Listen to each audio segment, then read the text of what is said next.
que no había visto en estos días, pero me gozo en verlos a cada uno. Bien, ¿cuántos quieren escuchar palabras? Vamos a escuchar palabras, que tengo una buena noticia para ustedes, por lo menos para la mayoría. Después que yo predique y termine y nos vayamos, usted va a comer, gloria al Señor. Dios es bueno, aleluya. Mateo 12. Dios es bueno, ahora vamos a comer lo que necesita el Espíritu. Palabra de Dios. Mateo 12, versículo 1 en adelante, hermano. Yo dije el domingo y lo sustento hoy. Dígale al que está a su lado, no me hable. Con un bolígrafo, hermano. Y anote lo que el Espíritu Santo habla a su corazón. Mateo 12, versículo 1 en adelante. Gloria al nombre del Señor. Una palabra que ha estado en mi corazón. Leemos a la gloria del Padre, del Hijo y del Espíritu Santo. Amén. En aquel tiempo iba Jesús por los sembrados en un día de reposo. Y sus discípulos tuvieron hambre y comenzaron a arrancar espigas y a comer. Viéndolo los fariseos le dijeron: he aquí tus discípulos hacen lo que no es lícito hacer en el día de reposo. Pero él les dijo: ¿no habéis leído lo que hizo David cuando él y los que con él estaban tuvieron hambre? ¿Cómo entró en la casa de Dios y comió los panes de la proposición, que no les era lícito comer ni a él ni a los que con él estaban, sino solamente a los sacerdotes? ¿O no habéis leído en la ley cómo en el día de reposo los sacerdotes en el templo profanan el día de reposo y son sin culpa? Pues os digo que uno mayor que el templo está aquí. Y si supieres qué significa misericordia quiero y no sacrificio, no condenaríais a los inocentes, porque el Hijo del Hombre es Señor del día de reposo. Quiero que oremos todos. Padre, toda la honra, toda la gloria es tuya. Los que estamos aquí, Señor, somos tu iglesia. Si hoy estamos aquí, Señor, es porque nosotros queremos acercarnos a ti. Solo te pido, Dios, en el nombre de Jesús, que tu Espíritu nos conduzca a toda verdad y a toda justicia. Que tu Espíritu Santo nos ilumine la mente y el corazón para entender tu voluntad para con cada uno de nosotros, Dios. Y que al salir de este lugar, el Espíritu Santo brote en nuestro interior como un río, Dios, inquietándonos y acercándonos más a ti, Señor, más a tu propósito, más a tu voluntad. En el nombre de Jesús, tú tienes el poder de romper cadenas, de traer sanidad. Mira los que llegaron con sus luchas, sus batallas, sus pruebas. Padre, sé compasivo y misericordioso y glorifícate en ellos en el nombre de Jesús. Para tu gloria, Padre. En el nombre de Jesús. Amén. Amén. En días, hace un tiempo atrás,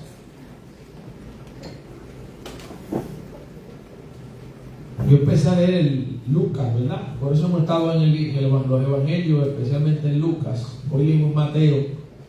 Y en Lucas 6 aparece esta historia narrada también desde el punto, ¿verdad? Desde la óptica del evangelista Lucas. Aparece también en Marcos y aparece aquí en Mateo.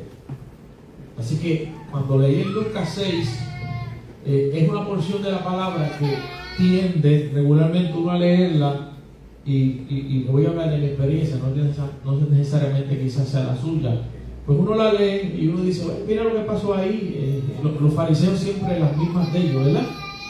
Pero pues sentí empezar a profundizar y me fui a Marcos y me fui a Mateo y empecé a comparar, ¿verdad? Porque los evangelios, hablaba con mi amigo Alberto, que yo le suelto a que siga haciendo eso, está inquiriendo, buscando y preguntando. Pero los evangelistas, pues cada quien escribió a un grupo en específico, inspirado por el Espíritu, pero a un grupo de personas distintos. Y hay cosas que resaltan unos evangelios y que otros no, por la intención, ¿verdad?, que Dios le puso en el escritor. En el caso de Mateo, Mateo escribe para los mismos judíos, o sea, que había unas cosas de la ley judía que ellos conocían, y por eso Mateo hace mucho énfasis, ¿verdad?, en ciertas cosas de la ley.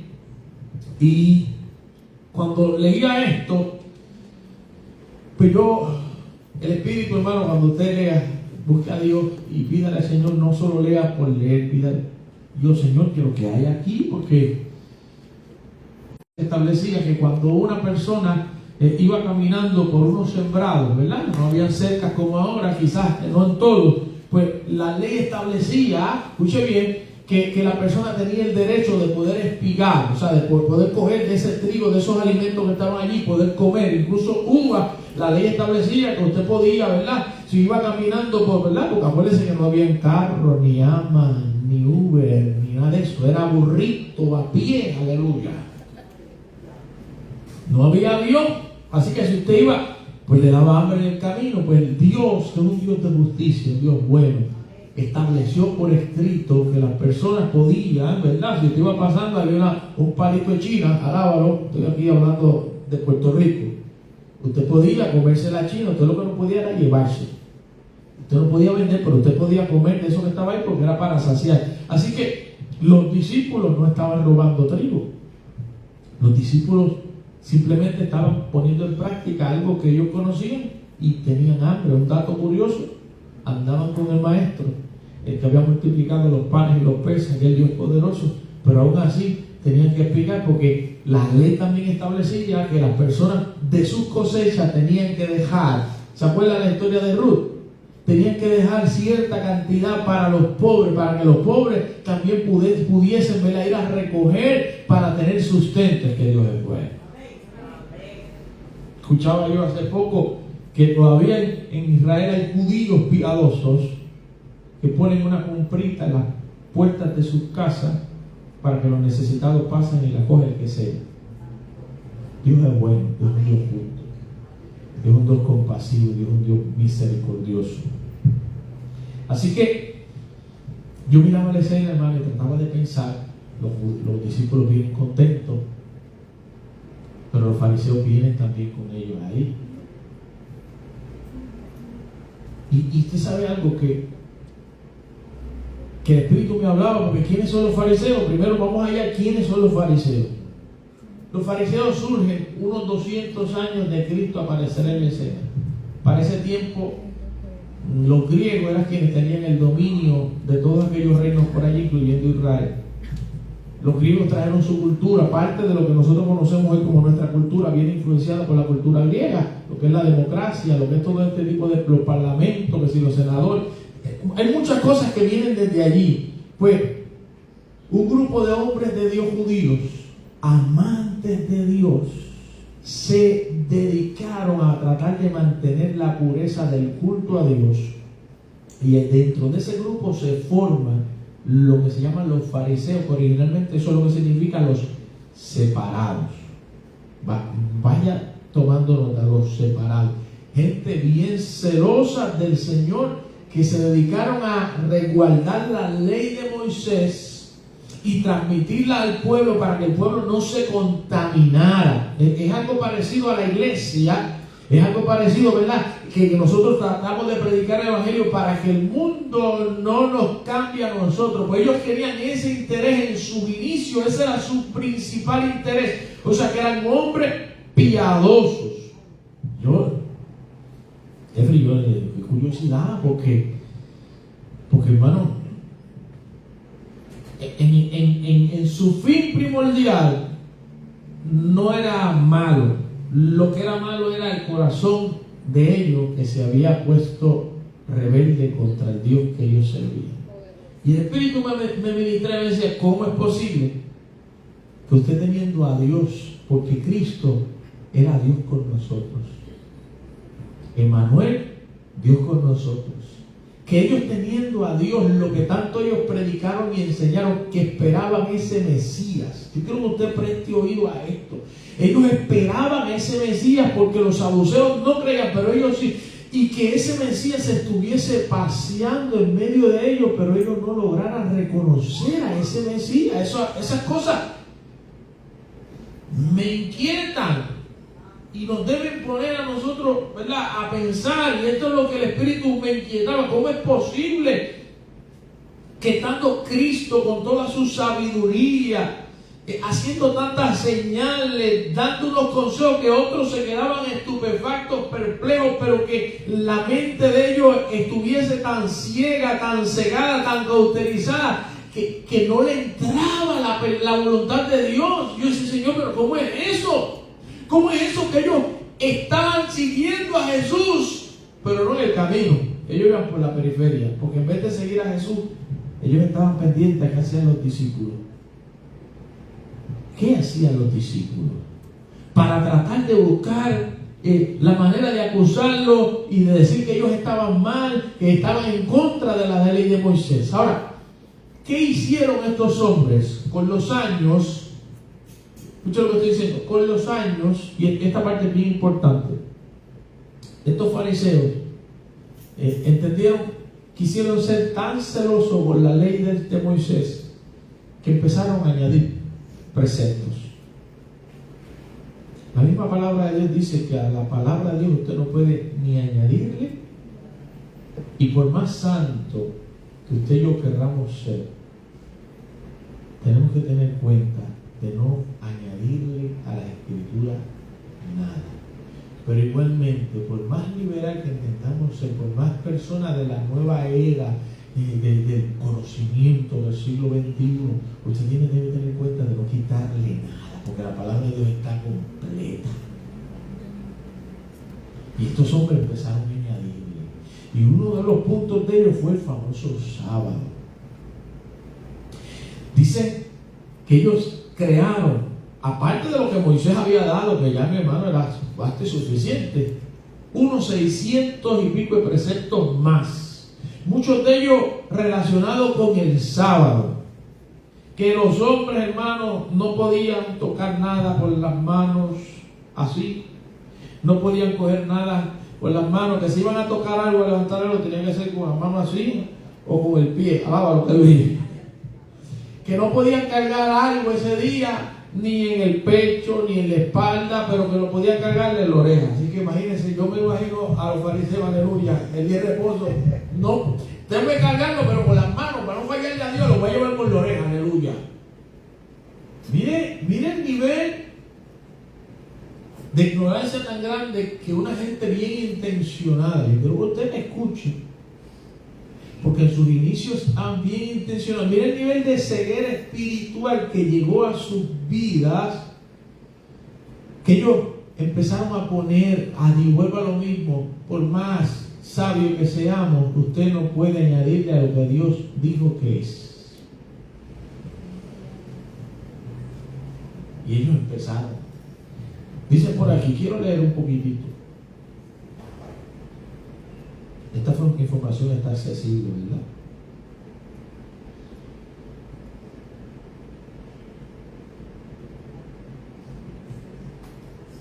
Deme un minutito. Yo estaba hoy preocupado porque la tabla no quería callar, pero gracias al Señor Carlos. Dice, muchos rabís llenaban el judaísmo con rituales elaborados relacionados al día de reposo y observancia de otras leyes. Los rabís antiguos enseñaban que en el día de reposo un hombre no podía cargar algo en su mano derecha o en su mano izquierda, encima de su pecho, en sus hombros, pero podía cargar algo con la parte de atrás de su mano, o sea, con esto aquí, con un pie. Miren la ignorancia de los hombres, Señor amado. Con un codo, alaba lo que lo vive. Engáñame la maleta en el codo, aleluya. En el oído, en el aire, en el borde de su camisa, o puede ser o en sus zapatos sandalias. En el día de reposo estaba prohibido atar un nudo, excepto la mujer. Ella podía atar un nudo en su faja, así que si tenía que sacar un balde de agua del pozo, no se podía atar una cuerda a la cubeta, ¿verdad? O a la paila, pero una mujer podía atar su faja a la cubeta y después a la cuerda. Los judíos eran tan supersticiosos, considerando la observación del día de reposo, que en sus guerras contra Antíoco Epifanes, esto es historia, Y los romanos, ellos pensaban que era un crimen el simple hecho de intentar defenderse en el día de reposo. Cuando sus enemigos vieron esto, ellos detenían sus operaciones hasta ese día. ¿Qué hicieron los enemigos? Porque para que usted vea, cuando uno espiritualmente uno se desenfoca de la voluntad del Señor, uno comete unos errores tan tontos, porque el Señor creó el día de reposo, hermano, para que la gente descansara. Él mismo dio el ejemplo. Al séptimo día, que hizo el Señor, descansó, nos dio el ejemplo, porque hermano, nosotros necesitamos descansar. Pero el día de reposo no es Dios. Dios no hizo el día de reposo para que nosotros lo adorásemos. Y Cristo da el ejemplo con esto. Si usted sigue leyendo ese capítulo 12 de Mateo, va a ver a Cristo enfrentándose a los fariseos por el sábado, porque para el fariseo el sábado no podía hacer su milagro tampoco. ¿Usted puede creer que Dios le servía a esta gente? ¿Qué imagen de Dios tenía este pueblo?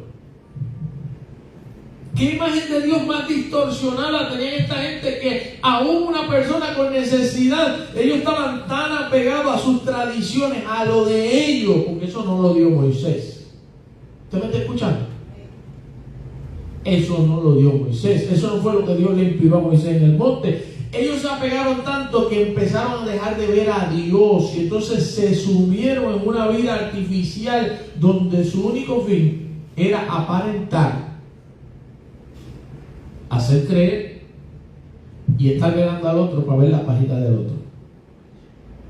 Y un problema grave que nos puede ocurrir, y que le ha ocurrido a la iglesia a través de los años, es nosotros, mi hermano, querer sentirnos que somos superiores a los demás. No hay un creyente que sea más que el otro.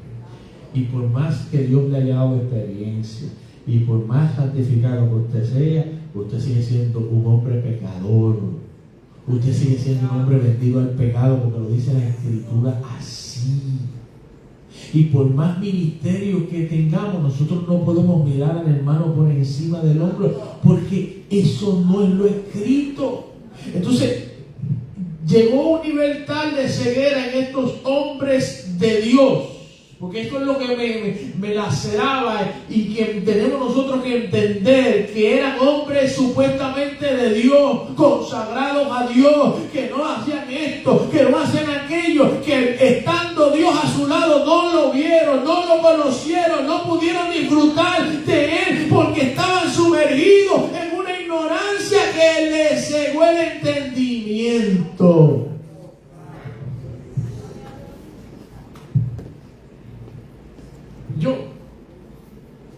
Porque las cosas que están escritas, hermano, en la Biblia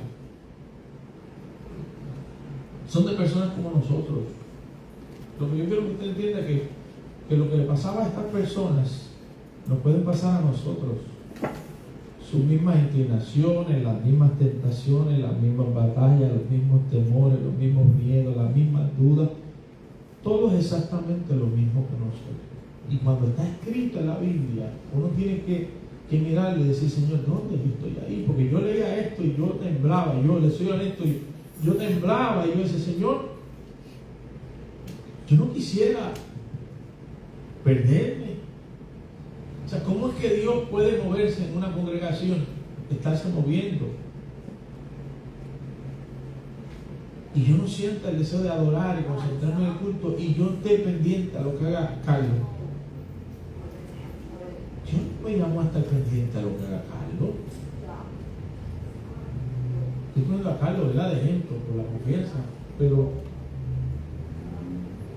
Dios no me llamó a estar pendiente a ver el pecado de los hijos. Yo tengo un montón. Entonces, ¿sabe cuál es el problema de los fariseos? Que ellos llegó una etapa en sus vidas que todo lo que ellos querían hacer era fiscalizar. ¿Y sabe quién es el único que tiene derecho a mirar y a ver las debilidades de nuestros hermanos? Es Dios. Cuando nosotros veamos algo, nosotros nos corresponde orar. Y este principio es tan importante porque cuando nosotros estamos en la carne, voy a hablar desde mi experiencia, cuando nosotros no estamos espirituales, hermano, todo nos molesta, todo es una crítica. Te llega al culto y usted viene a ver que está mal para usted salir a decir, esto está mal, esto tiene que cambiar, esto aquello, pero nosotros no vemos lo que estamos mal nosotros. Yo le voy a decir algo, y esto es un termómetro personal. Asegúrese, porque cuando uno está en el espíritu y uno ve algo mal, uno dice, Señor, ten misericordia. Señor, no permita que se pierda. Señor, dale fuerza porque yo estuve ahí, porque el que está en el espíritu no está en un ánimo ni de contienda ni de señalar. El que está, mientras más en el espíritu usted está, más débil usted sabe que es. Ser espiritual, escúcheme, no es andar por el aire. El que es más espiritual es porque sabe que es más pecador, por eso es espiritual. Pero cuando asumimos la actitud del fariseo, en vez de estar en el camino, vamos a estar, mi hermano, siguiendo a Jesús, pero no en el camino, por la orillita, para ver qué hacen los demás. Oiga, mire a Jesús. Mire a Jesús, escucha a Jesús.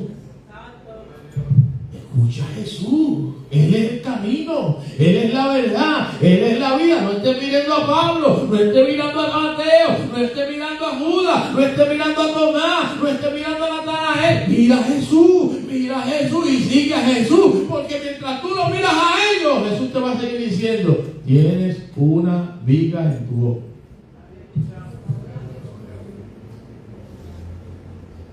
Y yo hacía un análisis. El pentecostalismo empezó a cobrar fuerza, ¿verdad? A principios de 1900, siglo pasado. Pero el pentecostalismo surge a causa de una apatía espiritual que había en la nación americana.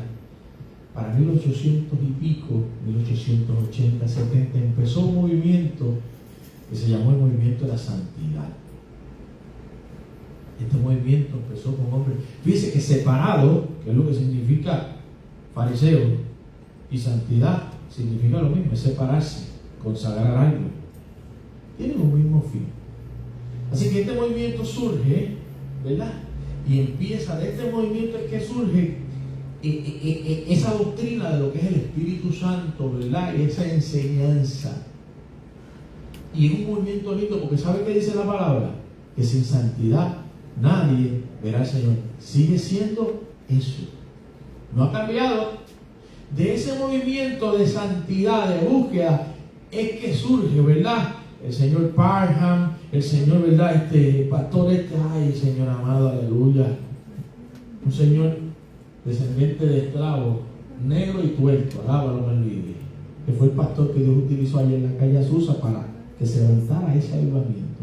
De ese movimiento de santidad surge lo que nosotros somos como Iglesia de Dios Pentecostal. El pentecostalismo surge de allí. Allí nace lo que son las asambleas de Dios. De las asambleas de Dios vienen aquí a Puerto Rico misioneros. De esos misioneros surge la Iglesia de Dios Pentecostal MI, la Iglesia de Dios, todas las demás iglesias surgen de una raíz que viene del movimiento de la santidad. Vivir para Dios, consagrarnos al Señor, vivir para el Señor todos nuestros días. ¿Qué ha pasado en las últimas décadas? Yo no sé. El análisis tendríamos que hacerlo en términos históricos. Pero hoy en día nos hemos ido a dos extremos, algo exagerado. Porque cuando no está el Espíritu, ¿qué es lo que pasa eso? Y si no me quedaba, o sea, cuando el Espíritu Santo no me rige, yo voy a tomar dos rutas. O voy a tomar la del fariseo, o voy a tomar la del libertinaje. Entonces hoy en día, de un movimiento de santidad que venía bien intencionado, pues tenemos uno que de tu pestañear te pierde. Que su única predicación es, sea así o te vas a perder, te vas para el infierno. Y hay otros que no te hablan de pecado ni de santidad, porque eso es old fashion. La palabra sigue siendo la misma. Mi evangelio sigue siendo el mismo. que Dios busca que vivamos en el Espíritu. ¿Qué es lo que nos está faltando? Vivir en el Espíritu. Porque cuando usted vive en el Espíritu, usted, mi hermano, aleluya, se sabe controlar. Vuelvo a repetir, aquí no hay ninguno bueno. La Biblia dice que no hay uno bueno, no hay uno. Y yo le creo a la Biblia. Ahora, cuando yo entiendo que yo no soy bueno, es que yo me preocupo por una vida espiritual saludable. Cuando usted busca de Dios, no para que lo vean, porque ese es el problema de los fariseos, no para decir yo soy el que más hago, no para decir apláudeme porque tú me ves a mí de rodillas, yo soy el que... No. Cuando nosotros buscamos a Dios en espíritu y en verdad, porque reconocemos toda la maldad, todas las luchas internas que tenemos, porque reconocemos toda nuestra flaqueza, aleluya, realmente ahí es que Dios nos puede ayudar a crecer y nos guía. Mire Pablo, que fue fariseo. El mismo dice, fariseo de fariseo. Pablo, aquel que estando preso, como quiera adoraba al Señor. Pablo, aquel que estando preso en Roma, escribe la carta, ¿verdad? Aleluya. A los tesalonicenses, aleluya. A los filipenses, aleluya. Escribe la carta del gozo. Ese hombre que estando en esas prisiones, como quiera adoraba a Dios, Pablo. Y uno dirá, Pablo. Y uno piensa en Pablo y dice, Pablo, ese era un hombre que había que hacerle salud. Si Pablo estuviera hoy en este tiempo, yo diría, ¿verdad? Sería, aleluya, algo parecido a lo que fue nuestro hermano Guille. Dios lo tenga en gloria, ¿verdad? Pero Pablo tenía batallas. Y Pablo no lo esconde. Y eso es lo que los fariseos tenían el problema. Porque cuando usted sabe sus batallas, usted no está pendiente a la debilidad del otro. Usted no está pendiente a buscar en qué área yo soy fuerte para yo entonces ver cómo yo te critico a ti en tu área que tú eres débil. El que realmente está Pablo, en Romanos 7, Pablo se describe la lucha que él tenía. Y yo lo he leído muchas veces, pero para los nuevos y para los viejos, vamos allá, me gustaría de él. Déjeme ver si lo anoté.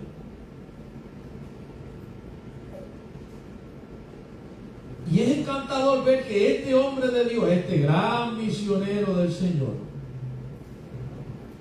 se presenta como humano, como lo que somos usted y yo, porque la espiritualidad es esa. Romanos 7:14. Es Pablo el que escribe, Pablo el que fue subido al tercer cielo, Pablo el que levantó muerto, aleluya. Pablo, aleluya, el que el Espíritu le decía las cosas dónde ir. Pablo. Romanos 7:14 dice, porque sabemos que la ley es espiritual. ¿Pero qué dice él ahí? Mas yo soy carnal, vendido. Si usted está vendido al pecado, cuando alguien compra algo, ¿quién es el dueño de eso?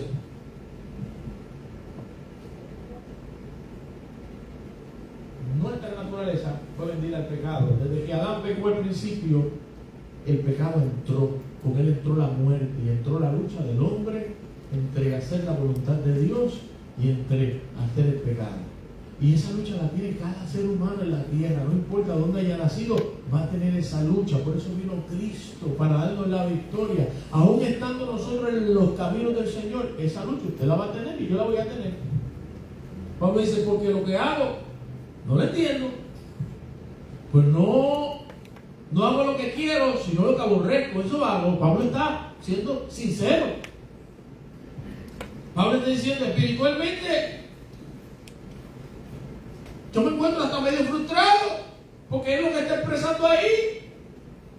Estoy batallando con mi naturaleza, estoy peleando conmigo mismo. ¿Sabe quién está hablando aquí? Un hombre maduro espiritualmente. Y no solo maduro, un hombre estable espiritualmente, firme espiritualmente, un hombre que está reconociendo que él no es nada sin Jesucristo. Y si lo que no quiero esto hago, apruebo que la ley es buena. Claro, porque la ley nos señala cuál es el pecado. De manera que ya no soy yo quien hace aquello, sino el pecado que mora en mí. Y yo sé que en mí, esto es en mi carne, no mora el bien. Mire el conocimiento que Pablo tiene, primero que nada, de su realidad. Primero que nada, del pecado, de su naturaleza. Pablo tiene un conocimiento que cada uno de nosotros deberíamos entender. Y yo sé que en mí, esto es en mi carne, no mora el bien. No somos buenos. Por eso que usted no puede estar mirando a nadie, porque usted no es bueno. Yo tampoco.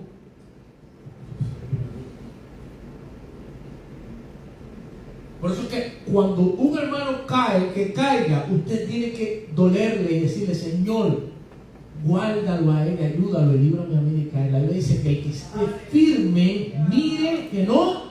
Hay veces que yo creo que hay creyentes que hacen fiesta cuando escuchan con un hermano caído. Y las expresiones son algunas veces como que hasta de alegría. Porque hay veces que hay envidia en nuestros corazones ocultos. Y quizás a nosotros mismos no lo sabemos. Y se envidia lo que tenía que. Mira, cayó. Yo sabía que iba a caer. No debe doler. Y nos debemos preocupar. Porque ese que cayó no quería caer en un principio. Pero el diablo no descansa, hermano. Y esa lucha la tenemos todos. Entonces, cuando yo me alegro de que alguien haya caído, o por lo menos como que mira, yo soy más espiritual, yo no caigo, yo estoy firme. Yo tengo que tener cuenta. Por eso la palabra dice que el que esté firme, mire que no quede. Cuando dice mire, que tenga cuidado. Cuando usted tiene cuidado, que usted toma precaución, usted se adelanta a los acontecimientos. El que es espiritual, aleluya, tiene que saber, aleluya, que necesita buscar. Cuando usted escucha en una iglesia, y gloria a Dios que aquí no ha pasado hasta el día de hoy, que la hermana fulana se fue con el hermano aquel. La carne. Que fulanito le metió a aquel, decía, todos esos son obras de la carne. Y el que no esté en el espíritu es así. Cuando usted escucha que son cosas bochornosas, tristes y dolorosas, pero son cosas que han pasado en la iglesia a través de los años. ¿Sabe que yo leía? No lo terminé de leer, debí haberlo leído completo. Una historia ficticia, pero decía que un hermanito le escribió una carta al apóstol Pablo diciéndole: me voy de mi iglesia, porque en mi iglesia hay un montón de bochincheros. Porque en mi iglesia, fulano de tal, el hijo de tal, se fue con la hija de la hermanita tal, y me voy de mi iglesia. Entonces Pablo coge y le contesta, le dice: mira, la iglesia de Corinto, y empezó a mencionarle todas las iglesias que usted encuentra en el Antiguo Testamento, que Pablo les escribió, y cuando usted va a todas esas cartas, usted va a encontrar que en todas esas iglesias hay problemas, hay situaciones y hay batallas. No hay una iglesia que sea perfecta. Hay hombres y mujeres como usted y yo, que si se descuidan, el que sea, va a ser arrastrado por el diablo para hacer la voluntad de él. Entonces voy a repetir lo mismo. Si el que esté firme no quiere caer, tiene que mantener una vida de consagración. Mire, hermano, me escuche. Y todo aquel que el Espíritu Santo puede estar ministrando, porque quizás algunos estén como los fariseos que no escuchen a Dios. Ayunar no es una opción, es una obligación. Y no es ayunar porque yo ayuno más que tú. No es ayunar porque yo soy más espiritual que tú. No, ayunar porque yo soy malo. Porque hay batallas, aleluya, que yo necesito que Dios obre en mi vida. Mire, orar no es que el pastor, ahí viene el pastor con orar. Mi hermano, vaya donde Cristo. Si somos cristianos, miremos a Cristo. Y usted mira, ¿por qué yo voy a ayunar? Bueno, Cristo comenzó su ministerio con 40 días de oración y ayuno.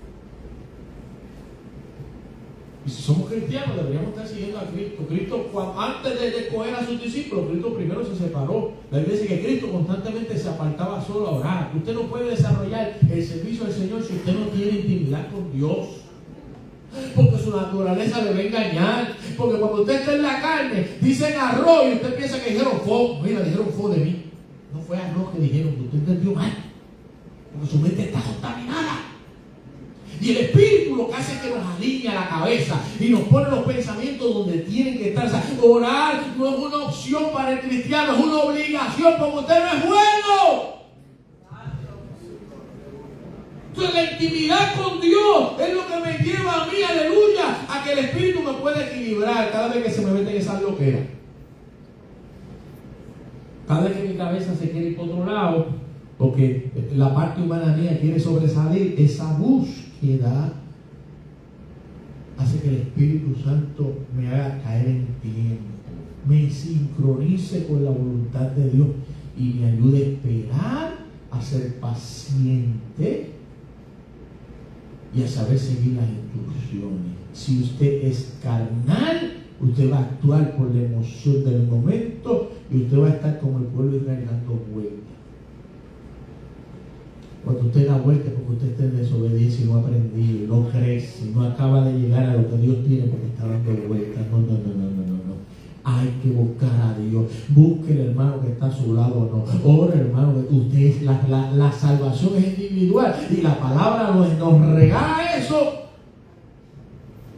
No, usted encuentra que Pablo pudo vencer el látigo, pudo vencer la cárcel, pudo vencer las injurias, pudo vencer los intentos de asesinato, pudo vencer el apedreamiento. Usted dirá, ¿de qué estaba hecho Pablo? Tenía una relación con Dios, sabía dónde estaba, sabía lo que quería y por eso estuvo dispuesto, mi hermano, y fue lo que fue en la historia de la iglesia, porque fue un hombre de Dios.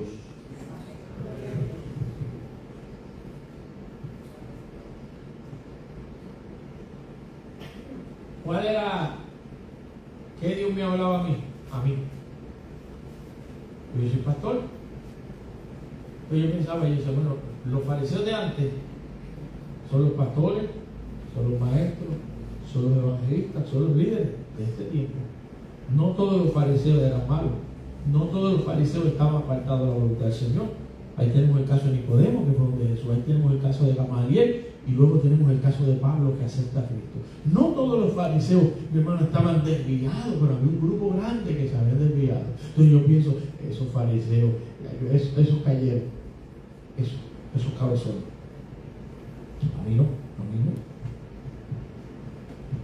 Si en aquel tiempo se llamaban fariseos a los líderes más influyentes dentro del pueblo de Israel, en este tiempo, pues entonces los más influyentes somos los líderes que estamos aquí.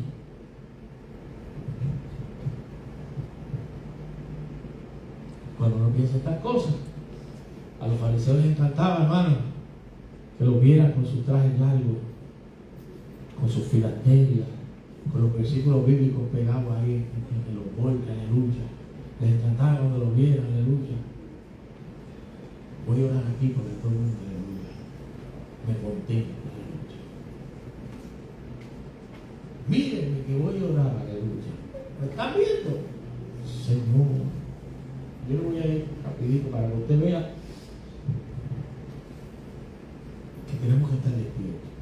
Hay un caso bien interesante, porque Jesús le dice ahí en ese Mateo 12, le está diciendo que Él quiere misericordia, no quiere sacrificio. Está interesante esto, porque Jesús le está diciendo, miren, ustedes están mal, el concepto que ustedes tienen de mí, de mi palabra, está completamente errado. ¿Qué es lo que yo busco en el hombre? Bueno, le dice, porque yo quiero misericordia y yo no quiero sacrificio. Ahora yo voy a ir nuevamente. O sea, hay veces que pensamos que porque yo ayuno y oro, ya yo tengo el cielo gano. No.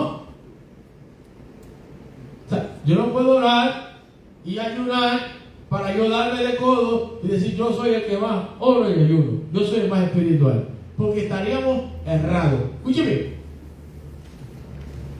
Una oración y un ayuno que no procede de un corazón limpio, Dios no lo recibe. ¿Usted me está escuchando? O sea, pastor, usted se está contradiciendo. No, yo no me estoy contradiciendo. Lo que la Biblia nos establece es que para Dios recibir mi oración, para Dios recibir mi ayuno, yo tengo que estar en paz con Él. Yo no puedo en mi casa, en mi hogar, con mis amistades, con mis vecinos, yo no puedo practicar la injusticia. ¿Qué es practicar la injusticia? Cuando usted no hace lo correcto. Y nuestra inclinación es siempre hacer lo que nos beneficia a nosotros. Entonces Jesús no es así. Y Jesús espera que los cristianos seamos como Cristo, que nos despojemos, que estemos dispuestos, mi hermano, a que las cosas sean a nuestra manera y más que sean a la manera de Dios. Exacto. Yo no sé si me estoy dando un ejemplo. El Señor le dice, cuando Cristo dice porque misericordia quiere no sacrificio, Cristo se está refiriendo al libro de Oseas 6:6. El profeta Oseas, Dios lo usa porque el pueblo de Israel en ese tiempo está viviendo una crisis social de maldad, de engaño, de idolatría, de falsedad. Y después que hacían todos sus engaños, que engañaban a medio mundo, iban y llevaban las ofrendas al altar. Señor, aquí está la cabrita que me robé, alaba usted el día. Y el Señor no recibe nada que venga contaminado, porque Dios no necesita de nosotros. Yo no sé si usted me entiende. Es que a veces que pensamos que podemos a Dios comprarlo con nuestras acciones, nuestros sacrificios, y Dios no está buscando eso. Dios está buscando obediencia y justicia. Miren, hermano, nosotros estamos viviendo en un mundo que está loco. Y lo lindo es que nos está influenciando a nosotros, porque, voy a repetirlo, porque así el Señor me inquietaba. Nuestra sociedad, allá afuera, y se refleja aquí. Las mujeres quieren ser los hombres de la casa. Y los hombres quieren ser las mujeres de la casa. Es un lío. ¿Por qué es un lío? Bueno, porque Dios dijo que era de otra manera. Los hijos quieren ser los papás. Y los papás quieren ser los hijos. Entonces, cuando Dios no va a apoyar eso, porque está en contra de lo que Él estableció. Usted escucha a los hombres hablando algunas veces en los medios noticiosos y donde sea. Usted escucha. Y algunas veces están nosotros. La mujer es la que manda, No, manda a Dios. Y el hombre tiene que ser hombre y la mujer tiene que ser mujer. Y el hombre tiene que ser como Cristo. ¿Cristo es injusto con la iglesia? La pregunta es la siguiente: ¿Cristo maltrata a la iglesia? Pues eso es lo que Dios llama a ser el hombre responsable. Pero el hombre tiene que tener palabra, tiene que tener la integridad, tiene que tener la seriedad, y la mujer tiene que ser mujer, no es menos. Eso no es lo que dice la Biblia. Pero si intercambiamos las cosas, por eso es que vienen los problemas. Y no, a nivel social, por eso es que el príncipe de este mundo es Satanás. A nivel social nos han enseñado, y lo estamos viendo ahora en la crianza de nuestros hijos y en los resultados en términos sociales, que ahora los hijos son los papás y los papás son los hijos. No, a mí tú me haces, yo no voy a comer eso, y yo no me quiero poner esto. Mire, para mi tiempo era, te comes eso, te pones eso, porque eso es lo que hay, te vistes así, porque uno no se manda. Cuando usted analiza el término adolescente, ¿sabe lo que significa? Que adolece, que le falta conocimiento. Y desde pequeño, luego los padres, usted tiene que enseñar a sus hijos que usted es el que manda, porque usted lo va a guiar por el buen camino. Usted no le dice algo a sus hijos para dañarlo, pero solo va a llorar. Si le digo esto, va a llorar, se va a poner triste. Mire, mi hermano, si lo primero que Dios nos hizo, yo no sé, desde chiquito, dame la teta, ese muchacho, no avanza. Ese truco uno lo trae de fábrica, ese truco lo trae uno, hermano. De fábrica, Efri. Lo traemos de fábrica o no lo traemos de fábrica. Pero ay, llorar. Querida, llorar. Yo no puedo verlo llorando porque yo no estoy bien. Ay, hermano mío. No podemos ser más sabios que Dios. Y que tiene control de este mundo, usted sabe quién es. Entonces, para que mi vida y mis sacrificios lleguen donde tienen que llegar y mis acciones lleguen donde yo tengo que caminar primero conforme a la voluntad de Dios. Yo no sé si usted me logra entender, porque es que Dios no va a ir. O sea, yo no puedo estar maltratando a Yadira, no honrarla como esposa, no darle el lugar que ella merece, no preocuparme por sus necesidades, no querer que ella esté bien o mejor que yo. Yo no puedo pretender eso y después venir y ayunar y pensar que Dios me va a escuchar. No funciona. Entonces, el fariseo, ellos eran locos ayunando, ellos eran locos haciendo, pero lo esencial no había. Porque misericordia quiere, no sacrificio. ¿Qué es misericordia? Es amor, es el perdón, es la compasión, es ver la debilidad del otro y yo no sentirme que soy, ay, fulano de tal está débil, ahora es que yo voy a aprovechar de su debilidad. No, misericordia quiere, no sacrificio. ¿Qué fue lo que pasó con Saúl? No es una expresión parecida a esa. Saúl quiso ofrecer creyendo que iba a comprar a Dios, ofreciéndole un montón de animales. Usted puede traer los diezmos, las ofrendas que usted quiere. Usted puede, si usted está en desobediencia, Dios no lo va a respaldar y lo que usted trajo para Dios fue nada.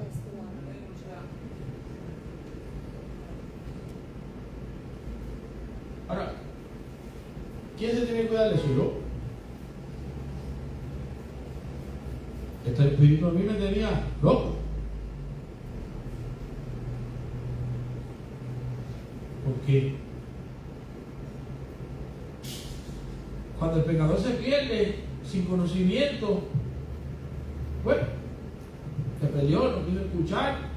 Pero hermano, nosotros conocer la Biblia, saber lo que tenemos que hacer y no hacerlo, poner de la Biblia lo que queremos, lo que no queremos, lo queremos echar por un lado y queremos que Dios nos respalde.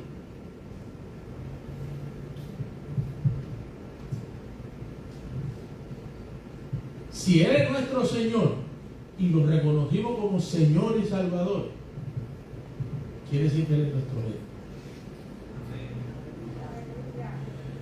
Y yo aprendí algo, que cuando el jefe habla, yo tengo dos opciones: o dejo el trabajo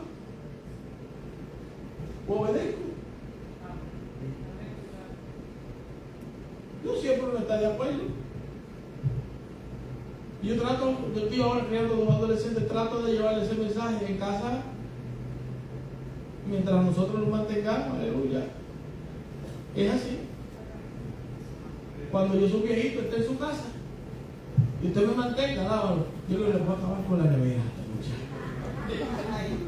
Y hay el que me diga algo, aleluya.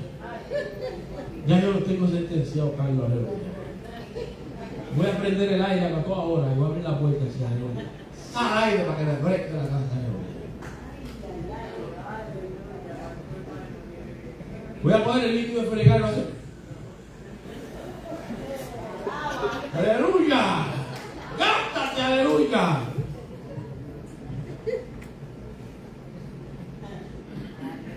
Uno se ríe, hermano.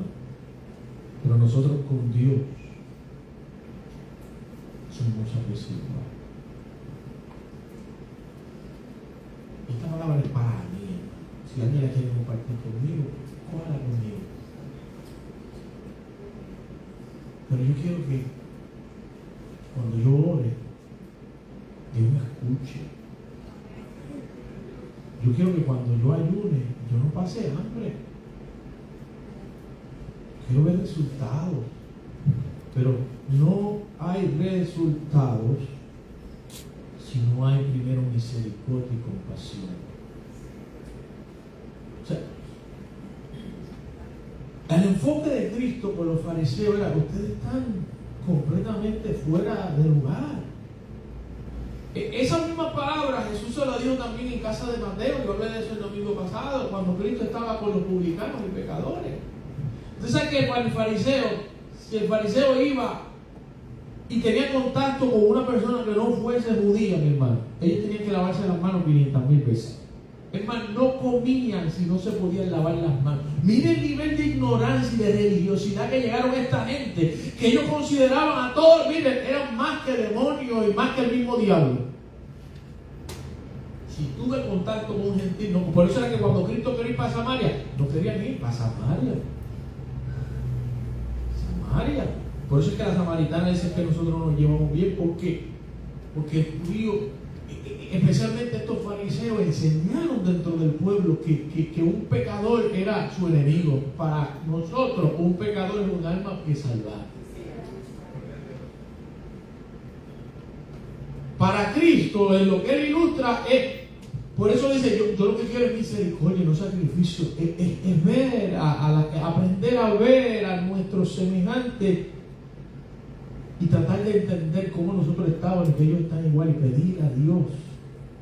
¿Qué busca Dios? Que sintamos compasión por el otro, que amemos a la gente.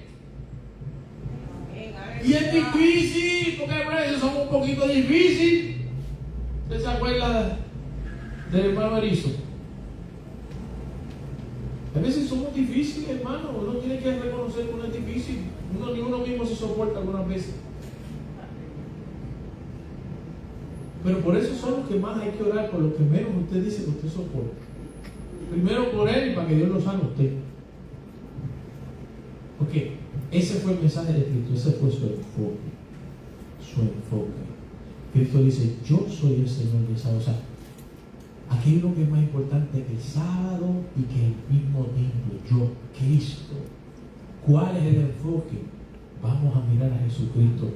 Antes de que Cristo venga, nosotros nos vayamos. Yo no sé cuándo se quiere ir antes. Yo quisiera esperarlo, pero aleluya. Si usted quiere ir antes, me avisa, me oro por usted, aleluya.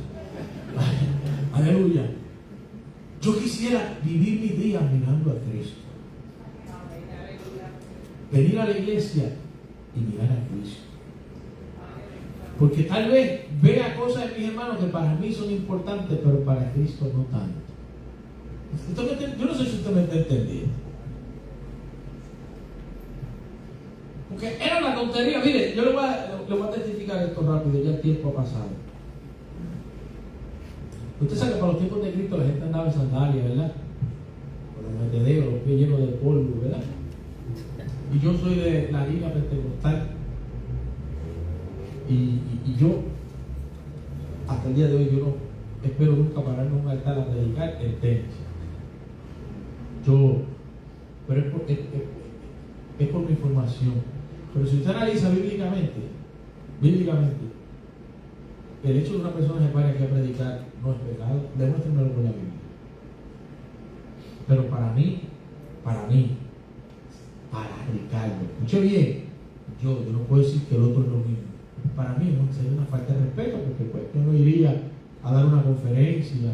O sea, cuando uno se va a parar en las cosas del Señor, uno tiene que tratar de ser lo más formal posible por la seriedad que tiene. Ese es el aspecto.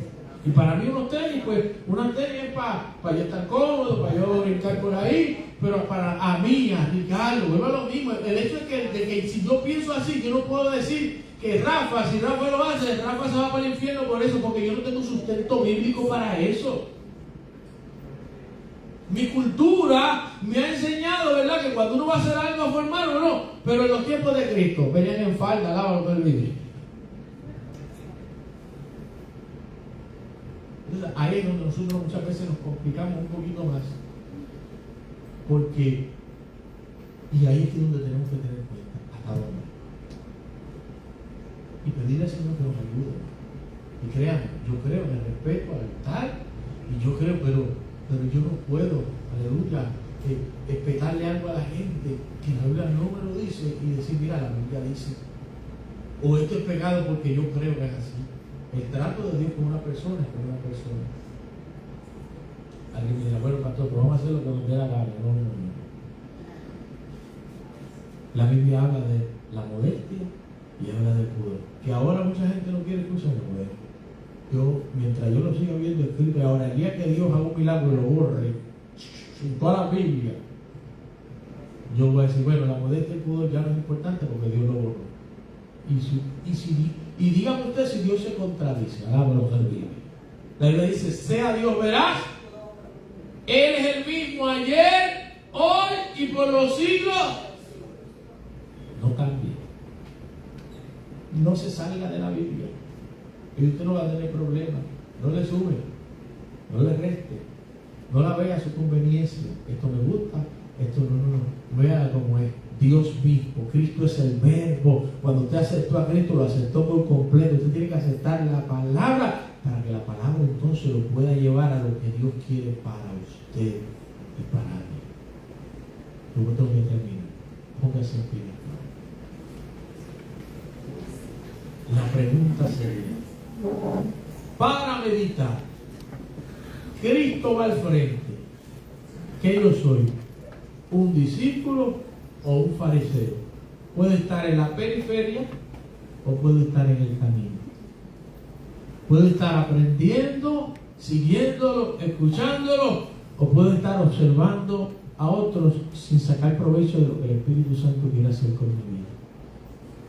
¿Puedo llegar al cumplimiento de la realidad de Dios en mi vida? ¿O mi ego o mi yo es más importante? Lo que yo creo es más importante que cualquier otra cosa. Padre, he predicado la palabra que tú has puesto en mi corazón. La gloria es toda tuya, Señor. Ayúdanos. Porque sabes de nuestra fragilidad, nuestra vulnerabilidad. Por eso nos das esta palabra. Por eso lo dejaste escrito en los 3 evangelios, Señor. Por eso, Señor amado, aleluya, encontramos, Señor amado, aleluya, tu verdad revelada y lo que tú esperas. Enséñanos a entender lo que es importante. Enséñanos a ser cristocéntrico en nuestros anhelos, en nuestra manera de ver el mundo, de ver a nuestros hermanos, de ver. Enséñanos. En el nombre de Jesús. Si hubiera hoy aquí una vida, todos le servimos al Señor, todos los que estamos aquí, todos somos del Señor, qué bueno. Pero debería haber más. Si Dios ha ministrado a su vida, de alguna manera, y usted necesita la oración por ello y es razón, que solo Dios y usted conoce, pase al altar. Pase al altar. No queremos que ninguno nos perdamos, hermano. Cristo no quiere que nadie se pierda. Mire, hermano, ¿sabe quiénes crucificaron a Cristo? Fueron los fariseos, hermano. A como de lugar, nosotros tenemos que tratar de impedir que nuestras mentes se cautericen a tal grado que nosotros neguemos al mismo Dios con nuestras vidas. ¿Cómo es posible que gente que empezaron con buenas intenciones, al final fueron los que impulsaron esa crucifixión? Eso no puede pasar a cualquiera, hermano. Y por eso es que hay que correr a los pies de Cristo. Por eso es lo que hay que mirarnos como somos, débiles, frágiles, y le ayúdame, Señor. Yo no quiero entrar por ahí, yo no me quiero perder. En Puerto Rico hay un dicho que es bien importante. A la gente le dan pon y quiere guiar. Y los seres humanos somos tan terribles que Dios nos llama. Y después que nos bendice, sacamos a Dios del guía. Y le decimos, Señor, yo sé que voy a guiar ahora. Yo te voy a servir a mi manera. Esa es nuestra naturaleza. Esa es una realidad que yo tengo que temblar. Usted también. Esa es la realidad de grandes predicadores que Dios los levantó en algún momento y después le dijeron, señores, ya para esto que yo, esto es lo que yo voy a hacer ahora. Si les pasó a ellos, me puede pasar a mí. Yo quiero ser como los de Pablo, como Pablo. Yo quiero morir con las botas puestas. Yo quiero que me critiquen porque el mensaje no les gusta quizás a muchos. Yo lo que quiero es estar en sintonía con Dios.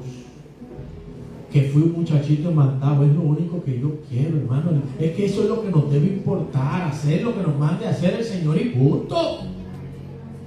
No buscar el reconocimiento y el aplauso, no buscar las primeras posiciones, no. Quiero obedecerte y punto, donde tú me quieras. pero a tu manera, Dios. Voy a hacer esta última invitación y voy a orar. Solo nosotros y el Espíritu Santo nos conocemos. Pero si el Espíritu Santo le habla,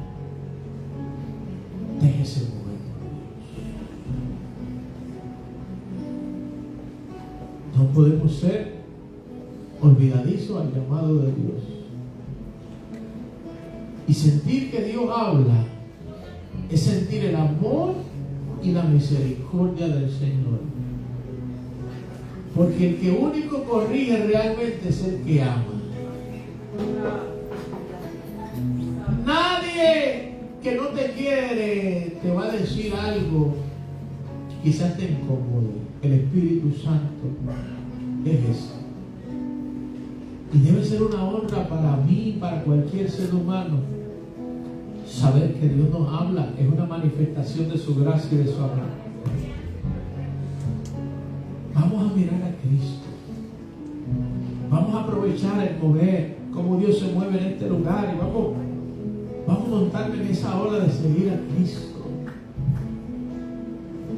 No miremos al hermano, vamos a mirar a Cristo y decirle: déjame ver, Espíritu Santo, déjame ver a mí, que me enfoque en mí. Padre, en el nombre de Jesús, quiero a la iglesia, por favor, orar. Padre, en el nombre de Jesús, tu palabra dice que tú nos ves y tú nos conoces. Tu palabra dice: porque yo sé los planes que tengo acerca de vosotros, pensamientos de bien y no de mal, para darnos el fin que esperamos. Ayúdanos, Señor, porque reconocemos nuestra flaqueza. Como Pablo, Señor, te decimos: Señor, perdónanos, reconocemos nuestras debilidades, pero de todo corazón queremos servirte, queremos agradarte, queremos honrarte, queremos vivir para ti. Danos la forma de Cristo. Danos la forma de Cristo. Moldea nuestras mentes y corazones. Moldea nuestras mentes, nuestras vidas. Moldea nuestras vidas a tu forma, Señor. Ayúdanos a morir al yo. Ayúdanos a morir a todo aquello, Señor, que te hiere y que nos aleja de ti. Y que cada uno de nosotros podamos vivir nuestras vidas según tú la diseñaste, Señor. Que seamos lo que tú has dicho. Que lleguemos a donde tú predijiste que íbamos a llegar, Señor. Aleluya. Que podamos ser, aleluya, árboles de vida, frutos para aquellos que están perdidos. Que cuando tú llegues los encuentres, Dios mío, Señor, con frutos, para que no nos vayas a maldecir como a la higuera. En el nombre de Jesús, honra a tus hijos, Señor. Honra a tus hijos. Honra a tus hijos. Honranos, Señor amado, con tu ayuda. Honranos, Señor amado, con el respaldo. Que lo que no podemos, Señor amado, por nuestra incapacidad humana, tu Espíritu, Señor amado, aleluya, nos ponga las herramientas. El salmista lo dijo y yo lo creo: tú adiestras mis manos para la batalla. Tú me sigues de poder. Aleluya. Tú eres, Señor amado, quien hace mis pies como de siervo. Eres tú el que nos capacita. En el nombre de Jesús. Que veamos tu gracia. En el nombre de Jesús. Que sea seamos libres totalmente para servirte en espíritu y en verdad. En el nombre de Jesús. En el nombre de Jesús. Yo siento la presencia del Señor. ¿A qué Dios nos llama, iglesia? River Río, ¿a qué Dios nos está llamando?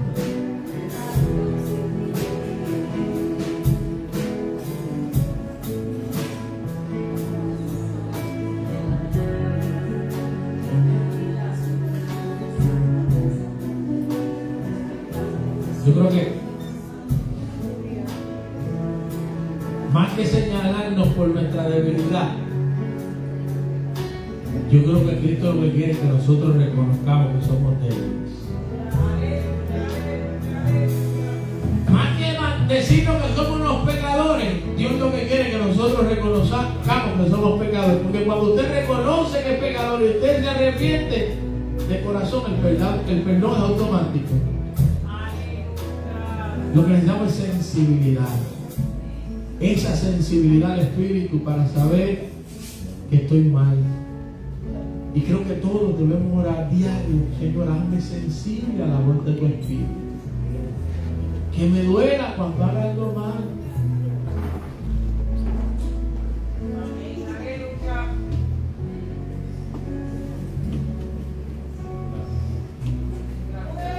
Yo le digo algo, hermano, después de estudiar esto, yo quedé alarmado. Porque lo peor del mundo es que usted cree que está haciendo algo bien y está totalmente mal. Porque no hay cosa peor que usted salir para San Juan ahora mismo y de repente abre los ojos y está por Aguadilla. Eso fue lo que le pasó a los fariseos. Así que veremos nuestra salvación con temor y temblor. Esto no se trata de años, ni se trata de ministerio, esto se trata de fidelidad. Así lo dice la palabra del Señor. Dios le bendiga. A un punto